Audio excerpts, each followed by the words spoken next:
दोस्तों, मेरे इस YouTube चैनल में आप लोगों का स्वागत है। जीरो टू हीरो में जितने भाई लोग हैं उन सभी को मेरे तरफ से गुड इवनिंग। और आज के इस वीडियो में बात करेंगे क्लास 9th के हिंदी का चैप्टर नंबर 2 के बारे में बात करेंगे, जिसका चैप्टर का नाम है भारत का पुरातन विद्यापीठ नालंदा। लेखक है इसका राजेंद्र प्रसाद। तो चलिए प्रश्न नंबर 1 है, नालंदा की वाणी एशिया महाद्वीप में पर्वत और समुद्र के उस पार तक फैल गई थी। इस वाक्य का आशय स्पष्ट करना। इसका मतलब पूरा क्यों उस पार तक फैल गई थी, समुद्र के उस पार तक, पूरा आशय बताना है। तो इसका सही उत्तर होगा नालंदा बुद्ध के समय में ज्ञान, कला, शिल्प एवं साहित्य का प्रमुख केंद्र था। एशिया महाद्वीप में नालंदा विश्वविद्यालय के जैसा उत्कृष्ट कोई शिक्षा का केंद्र नहीं था। अतः पूरे एशिया महाद्वीप से यहाँ छात्र अध्ययन करते आते थे। लगभग 600 वर्ष तक नालंदा एशिया का चैतन्य केंद्र बना रहा। यहाँ के छात्रों में चीन, तिब्बत से क्रमशः फाहियान, युआनचांग, लामा, तारानाथ आदि थे, जिन्होंने अपने यात्रा वृत्तांतों में नालंदा विश्वविद्यालय की उत्कृष्टता का वर्णन किया। इसीलिए डॉक्टर राजेंद्र प्रसाद ने कहा कि नालंदा की वाणी एशिया महाद्वीप में पर्वत और समुद्रों के उस पार तक फैल गई थी।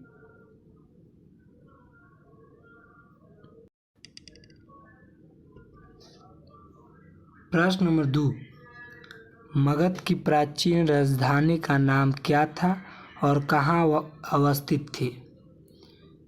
तो इसका सही उत्तर हो जाएगा, मगध की प्राचीन राजधानी का नाम गिरिव्रज या राजगिरी नामक स्थान में थी। यह 5 पर्वतों के मध्य में अवस्थित थी।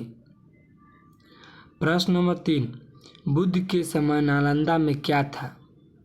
तो इसका सही उत्तर हो जाएगा, बुद्ध के समय नालंदा गांव में प्रवारिकों का आम्रवन था। इसी ग्राम में एक धनी व्यापारी लेम्प ने धन धान्य, शैप्या, आसन, रथ, स्वर्ण आदि के द्वारा भगवान बुद्ध का स्वागत किया और उनका शिष्य बन गया था। प्रश्न नंबर 4 है, महावीर और मेखली पुत्र गौसल की भेंट किस उपग्राम में हुई थी? तो इसका आंसर हो जाएगा, मतलब सही उत्तर हो जाएगा, नालंदा में। और प्रश्न नंबर 5 है, महावीर ने नालंदा में कितने दिनों का वर्षावास किया था? तो इसका सही उत्तर हो जाएगा, 14 वर्षावास व्यतीत किया था। प्रश्न नंबर 6, तारानाथ कौन थे? उन्होंने नालंदा को किसकी जन्मभूमि बताया है? तो इसका सही उत्तर हो जाएगा, तारानाथ तिब्बत के विद्वान और इतिहास लेखक थे। उन्होंने नालंदा को सारिपुत्र की जन्मभूमि बताया है। प्रश्न नंबर 7, एक जीवंत विद्यापीठ के रूप में नालंदा कब विकसित हुआ? इसका सही उत्तर हो जाएगा, एक जीवंत विद्यापीठ के रूप में नालंदा गुप्त काल में विकसित हुआ और हर्षवर्धन के काल में उन्नति के शिखर पर था। प्रश्न नंबर 8, फरहान कौन थे? वे नालंदा कब आए थे? तो इसका सही उत्तर हो जाएगा, फरहान एक चीनी यात्री थे। वे 4वीं सदी में नालंदा आए थे। प्रश्न नंबर 9, हर्षवर्धन के समय में कौन चीनी यात्री भारत आया था? उस समय नालंदा की क्या दशा क्या थी? तो इसका सही उत्तर हो जाएगा, हर्षवर्धन के समय हैंसोंग या युआनचांग नामक चीनी यात्री भारत आया था। उस समय नालंदा अपनी उन्नति के शिखर पर था। प्रश्न नंबर 10, नालंदा के नामकरण के बारे में किस चीनी यात्री ने किस ग्राम के आधार पर क्या बताया? तो इसका सही उत्तर हो जाएगा नालंदा के नामकरण के बारे में चीनी यात्री युआनचांग के जातक कहानी के आधार पर यह बताया है कि नालंदा का यह नाम इसलिए पड़ा था कि यहाँ अपने पूर्व जन्म में उत्पन्न भगवान बुद्ध को तृप्ति नहीं होती थी। प्रश्न नंबर 11, नालंदा विश्वविद्यालय का जन्म कैसे हुआ? तो इसका सही उत्तर होगा नालंदा विश्वविद्यालय का जन्म जनता के दान से हुआ था। कहा जाता है कि उनका आरंभ 500 व्यापारियों के दान से हुआ था, जिन्होंने अपने धन से भूमि खरीदकर बुद्ध को दान में दी थी। प्रश्न नंबर 12, यासोवर्मन के शिलालेख में वर्णित नालंदा का अपने शब्दों में चित्रण कीजिए। इसका सही उत्तर होगा 8वीं सदी में यासोवर्मन के शिलालेख में नालंदा का बड़ा भव्य वर्णन किया गया है। यहाँ के विहारों की पंक्तियों के ऊंचे ऊंचे शिखर आकाश में मेघों को छूते थे। उनके चारों ओर नीले जल से भरे हुए तालाब थे, जिनमें सुनहरे और लाल कमल तैरते थे। बीच बीच में सघन आमों के वृक्षों की छाया थी। यहाँ के भवनों के शिल्प और स्थापत्य को देखकर आश्चर्य होता था। उनमें अनेक प्रकार की सुंदर मूर्तियाँ थीं। पुरातत्व विभाग की खुदाई में नालंदा के जो अवशेष प्राप्त हुए हैं, उनमें इन वर्णनों की सच्चाई प्रकट होती है। प्रश्न नंबर 13, त्सिंग कौन थे? उसने नालंदा के बारे में क्या बताया है? प्रश्न नंबर 14, विदेशों के साथ नालंदा विश्वविद्यालय के संबंध का कोई एक उदाहरण दीजिए।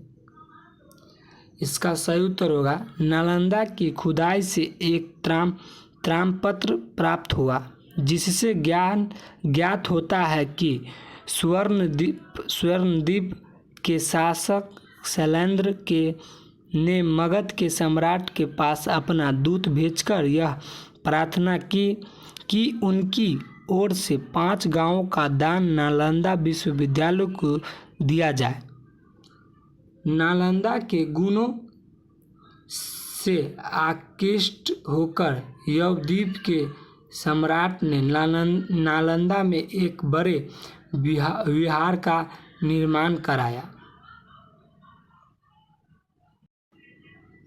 प्रश्न नंबर 15, नालंदा में किन 5 विषयों की शिक्षा अनिवार्य थी? तो इसका सही उत्तर होगा क नंबर शब्द विद्या या व्याकरण, जिससे भाषा का सम्यक ज्ञान प्राप्त हुआ। ख हेतु विद्या या तर्कशास्त्र, जिससे विद्यार्थी अपनी बुद्धि की कसौटी पर प्रत्येक बात को परख सके। ग नंबर शिल्प विद्या, जिससे व्यवहारिक और आर्थिक जीवन में स्वतंत्रता आ सके। घ चिकित्सा विद्या, जिसे सीखकर छात्र स्वयं स्वस्थ रह सके और दूसरे को भी निरोग रख सके। अंग नंबर दर्शन शास्त्र। प्रश्न नंबर 16, नालंदा के कुछ प्रसिद्ध विद्वानों की सूची बताइए। इसका सही उत्तर होगा आचार्य शिलभद्र योग शास्त्र के और आचार्य धर्मपाल कुलपति, आचार्य ज्ञानचंद्र प्रभामित्र, स्त्रीमती गुणमती और आचार्य कमलशील, आचार्य शांतिरक्षित, आचार्य पद्म संभव आदि। प्रश्न नंबर 17, शिलभद्र से युआनचांग हंसनयांग की क्या बातचीत हुई? तो इसका सही उत्तर हो जाएगा, जब युआनचांग नालंदा से विदा होने लगे तब आचार्य शिलभद्र ने उनसे यहाँ रह जाने के लिए अनुरोध किया। युआनचांग ने कहा, यह देश बुद्ध की जन्मभूमि है, इसके प्रति प्रेम न हो सकना असंभव है, लेकिन यहाँ आने का मेरा उद्देश्य यही था कि अपने भाइयों के हित के लिए मैं भगवान के महान धर्मों की खोज करूं। मेरा यहाँ आना बहुत ही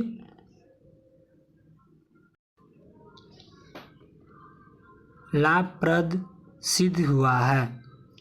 अब यहाँ से वापस जाकर मेरी इच्छा है कि मैंने पढ़ा सुना है उसे लोगों के हितार्थ बताऊं और अनुवाद रूप में लाऊं, जिसके फलस्वरूप अन्य लोग भी आपके प्रति उसी प्रकार कृतज्ञ हो सके जिस प्रकार मैं हुआ हूँ। इस उत्तर से शिलभद्र को बड़ी प्रसन्नता हुई और उन्होंने कहा, यह उदात्त विचार तो बोधिसत्वों जैसी है। मेरा हृदय भी तुम्हारी सदाशाओं का समर्थन करता है। प्रश्न नंबर 18, विदेशों में ज्ञान प्रसार के क्षेत्र में नालंदा के विद्वानों के प्रयासों के विवरण दीजिए।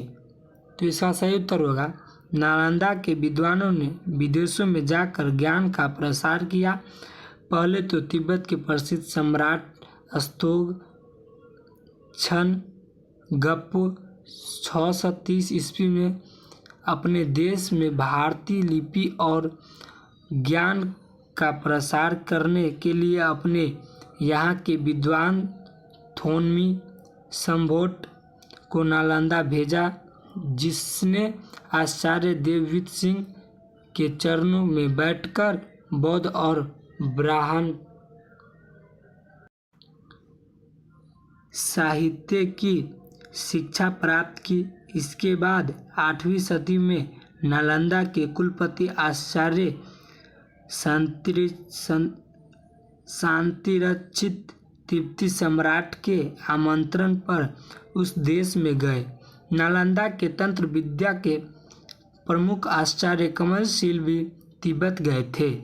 नालंदा के विद्वानों ने तिब्बती भाषा सीख कर बौद्ध ग्रंथों और संस्कृत साहित्य का तिब्बती में अनुवाद किया। इस प्रकार उन्होंने तिब्बती देशों को एक साहित्य प्रदान किया और फिर शनै वहाँ के निवासियों को बौद्ध धर्म में दीक्षित किया।